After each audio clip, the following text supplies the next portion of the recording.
Bismillahirrahmanirrahim. Assalamualaikum warahmatullahi wabarakatuh.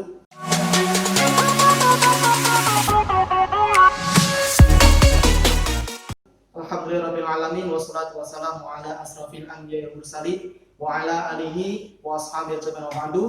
Anak sekalian, bertemu lagi dengan saya Ustadz Gibran, tentunya di pelajaran fikih. Anak sekalian, marilah kita buka pelajaran pada kali ini dengan bacaan basmalah bersama-sama. Bismillahirrahmanirrahim. Anak sekalian, di pekan kemarin, kesempatan pelajaran sebelumnya kita telah membahas sholat fardu, ya, sholat wajib. Ya, kita review dulu. Sholat fardu itu ada dua macam, fardu ain kemudian fardu kifayah. Fardu ain itu harus dilaksanakan oleh setiap pribadi muslim, ketika ditinggalkan maka akan mendapatkan dosa. Kemudian sholat fardu kifayah itu juga merupakan sholat wajib, akan tetapi ketika sudah dilakukan oleh kelompok atau orang tertentu maka gugur kewajibannya. Itu merupakan sholat fardu yang kita bahas di pekan sebelumnya. Kemudian di pelajaran kali ini kita akan membahas bab selanjutnya, yaitu apa? Sholat berjamaah dan munfarid. Dan kali ini kita akan membahas sholat jamaah terlebih dahulu. Nah, teman sekalian, sholat jamaah, ya, tentunya berasal dari kata jam'un, yang artinya bersama-sama atau menggabungkan. Jadi sholat jamaah itu dilakukan bersama-sama atau beberapa orang, dan menurut bahasa itu dilakukan dua orang atau lebih. Itu merupakan sholat jamaah. Dan untuk dalilnya, ya, itu di dalam Quran surat Al-Baqarah ayat 43 yang berbunyi A'udzubillahi minasyaitonir rajim wa aqimus sholata wa atuz zakata warka'u ma'ar-raki'in, yaitu dan dirikanlah sholat dan tunaikanlah zakat dan rukuklah bersama orang-orang yang rukuk. Jadi Allah itu memerintahkan kita untuk sholat dan tunaikan zakat dan rukuk itu bersama dengan orang yang rukuk. Ini artinya apa? Bersama orang-orang yang rukuk itu kita diperintahkan untuk sholat berjamaah. Dan mengenai sholat jamaah ini untuk pengantarnya, ya, betapa pentingnya sholat jamaah ini bagi kaum muslim, terutama bagi laki-laki, ya. Dulu Rasulullah SAW di dalam riwayatnya itu, ya, mengancam para sahabatnya yang enggan sholat berjamaah di masjid, beliau itu membakar rumahnya. Jadi bayangkan, ya, dulu itu Rasulullah mengancam para sahabatnya untuk dibakar rumahnya ketika tidak melakukan sholat berjamaah di masjid. Dan bayangkan kita tarik untuk saat ini, ya, betapa banyak rumah kaum muslim yang diancam untuk dibakar ketika itu, ketika seseorang muslim itu tidak melaksanakan sholat berjamaah. Nah, itu untuk sholat berjamaah tadi pengertiannya dan juga dalilnya. Tadi dalilnya di surat apa? Surat Al-Baqarah ayat 43. Nanti silahkan dihafalkan, dibaca artinya, dibaca tafsirnya, direnungi lagi dan diamalkan. Kemudian anak-anak sekalian, mengenai sholat jamaah ini, yang pertama yaitu ada keutamaan dari sholat berjamaah. Ya, tentu saja sudah tahu semuanya, ya, beberapa keutamaan sholat berjamaah daripada sholat munfarid atau sendiri. Yang pertama yaitu mendapatkan pahala 27 derajat. Ya, hal ini sebagaimana telah disebutkan oleh Rasulullah dalam hadis riwayat Bukhari yang berbunyi sholatul jamaati afdalu min sholatil faddi bisab'i wa ashrina darajat, yaitu sholat berjamaah itu lebih utama daripada sholat munfarid dengan keutamaan 27 derajat kebaikan. Itu keutamaan yang pertama. Kemudian keutamaan yang kedua yaitu diampuni dosa-dosanya oleh Allah Subhanahu wa taala. Ya, nanti untuk dasar dalilnya silahkan nanti dibuka, ya, buku paket fikihnya di halaman 53, ya, dibaca dan dipahami. Kemudian anak-anak sekalian, itu merupakan keutamaan-keutamaan dari sholat berjamaah, mendapatkan pahala 27 derajat dan juga mendapatkan ampunan dari Allah Subhanahu wa taala. Kemudian anak-anak sekalian, Ya, hal-hal yang perlu diperhatikan pada saat sholat berjamaah. Ya, yang pertama yaitu syarat-syarat yang harus dilakukan ketika sholat berjamaah. Ya, tentunya kita niat pada Allah Subhanahu Wa Taala. Ya, kemudian di sholat jamaah itu harus ada imam, kemudian makmum yang niat mengikuti sholat tersebut. Kemudian sholat itu dikerjakan oleh 2 orang atau lebih. Ya, itu syarat-syarat dilakukannya sholat berjamaah. Tadi ada imam, makmum, dan dilakukan oleh 2 orang atau lebih. Kemudian imam dalam sholat berjamaah itu menduduki kedudukan yang sangat penting. Jadi di sini imam itu harus mempunyai kriteria-kriteria tertentu. Ya, yang pertama yaitu diharuskan imam itu di antara para jamaah sholat itu imam harus paling bagus bacaannya, paling tartil bacaannya ketika membaca Al-Quran. Kemudian memiliki kemampuan yang luas mengenai pengetahuan agama yang diamalkannya sehari-hari. Kemudian dipilih di antara jamaah itu imam paling dulu masuk Islam. Kemudian dipilih paling senior usianya. Ya, jadi imam itu alangkah baiknya dipilih dari orang yang paling senior karena diambil dari kebijaksanaannya untuk mengatur para makmumnya. Kemudian memiliki akhlak yang baik tentunya. Ya, akhlak karimah ini dilakukan di setiap segi kehidupan kita, tak lupa kita lakukan di saat sholat berjamaah. Kemudian anak-anak sekalian, hal-hal yang harus diperhatikan pada saat sholat berjamaah.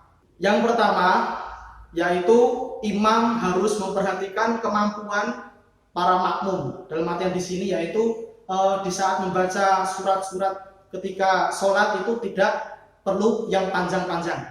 Ya, jadi dulu ada suatu riwayat, ya, ada seorang sahabat yang menjuluki ketika itu melakukan sholat jamaah dan ada salah satu sahabat yang keluar dari jamaah tersebut. Karena apa?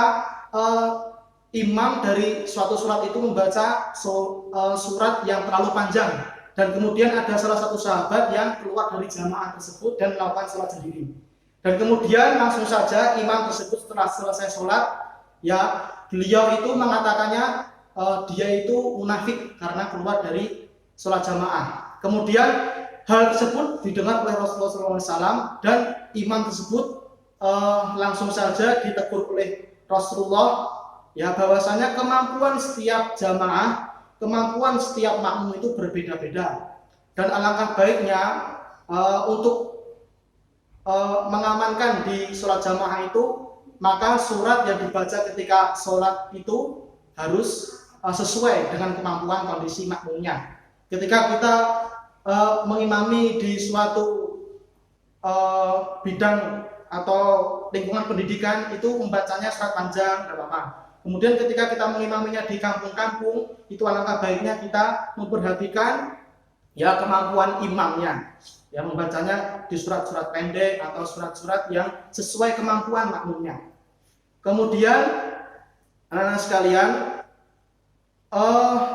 hal-hal yang perlu diperhatikan imam adalah mengatur shaf makmum sebelum sholat dilaksanakan dengan bacaan sawu sufu fakum fa inna siyata sufufi min tamamis sholat, yaitu luruskanlah shaf kalian karena dengan lurusnya shaf itu merupakan keutamaan dari suatu sholat berjamaah. Itu harus dilaksanakan oleh makmum, mengingat apa? Bahwasanya pentingnya ya rapatnya di saat sholat berjamaah dan juga lurusnya sholat berjamaah. Kemudian anak sekalian, kita akan membahas syarat-syarat menjadi makmum. Ya, makmum itu juga harus memenuhi kriteria-kriteria tertentu. Ya, yang pertama yaitu berniat untuk mengikuti sholat imam dari awal sampai akhir. Ya, kemudian mengikuti gerakan imam. Jadi tidak boleh mendahului gerakan imam. Dan untuk masalah ini ya Rasulullah telah menegaskan dan juga sekaligus ancaman bahwasanya makmum yang dengan sengaja mendahului gerakan imam, maka besok di akhirat kepalanya akan diganti dengan kepala keledai. Nah, itu merupakan suatu ancaman dan pentingnya kebersamaan dan juga aturan di sholat berjamaah ini. Kemudian hal-hal yang harus diperhatikan makmum selanjutnya yaitu mengikuti gerakan sholat imam di sholat yang sejenis. Ya, misalnya ketika imam melaksanakan sholat asar, yang melaksanakan sholat asar, kemudian kita datang untuk melaksanakan sholat duhur yang belum kita kerjakan dan mengikuti imam tersebut. Nah, itu tidak boleh karena menggabungkan dua sholat yang berbeda. Jadi kita mengikuti imam itu harus di satu sholat yang sama. Itu merupakan hal-hal yang harus diperhatikan oleh makmum. Kemudian anak sekalian, makmum ini ada dua jenis. Ya, yang pertama itu makmum muwafik. Ya, makmum muwafik. Makmum muwafik itu ya makmum yang melaksanakan sholat itu mengikuti imam dari takbiratul ihram sampai salam. Ya, jadi makmum tersebut tidak tertinggal ya satu rakaat dari gerakan sholat imam. Itu merupakan makmum muwafik. Jadi makmum yang tertib, yang melaksanakan sholat dari awal sampai akhir dengan mengikuti imam. Kemudian jenis makmum yang kedua yaitu makmum masbuk. Ya, masbuk itu makmum yang tertinggal. Ya, itu merupakan macam-macam makmum. Nah, sekalian, ya tadi sudah Ustaz jelaskan betapa pentingnya sholat berjamaah. Ya, tetapi di sini kita tidak diwajibkan untuk melaksanakan sholat berjamaah atau halangan-halangan yang kita lakukan untuk tidak sholat berjamaah itu ada beberapa hal. Ya, yang pertama yaitu ketika hujan lebat, yaitu kita diberi keringanan atau rukhsah untuk tidak melaksanakan sholat berjamaah di masjid. Kemudian sedang dalam kondisi lapar dan haus, ya sedangkan makanan itu sudah tersedia di depan kita, yaitu kita diberi keringanan untuk tidak melaksanakan sholat berjamaah. Dan kemudian yang terakhir yaitu kita ingin buang air besar atau kecil, yaitu kita tidak diharuskan untuk melaksanakan sholat berjamaah ketika kita mendapati hal-hal tersebut di atas. Nah, teman-teman sekalian, demikian pelajaran pada kali ini. Ya, tadi kita sudah membahas ya pengertian sholat berjamaah, kemudian keutamaannya, kemudian syarat-syarat menjadi imam, ketentuan-ketentuan imam, kemudian ketentuan-ketentuan makmum, dan juga halangan-halangan yang diperbolehkan untuk tidak melaksanakan sholat berjamaah. Ya, jadi nanti silahkan dipelajari lagi, dibuka-buka lagi bukunya, ya dalil-dalilnya dibaca, direnungi dan dihafalkan. Ya, nah sekalian cukup sekian pelajaran kali ini. Ya, nanti ketika ada kesulitan ya atau pertanyaan bisa tanya ke Ustadz lewat WA atau Teams seperti biasanya. Ya, demikian anak sekalian pelajaran kali ini. Kita akhiri dengan doa kafaratul majlis bersama-sama. Subhanakallahumma wa bihamdika asyhadu alla ilaha illa anta astaghfiruka wa atubu ilaik. Alhamdulillahirabbil alamin. Wassalamualaikum warahmatullahi wabarakatuh.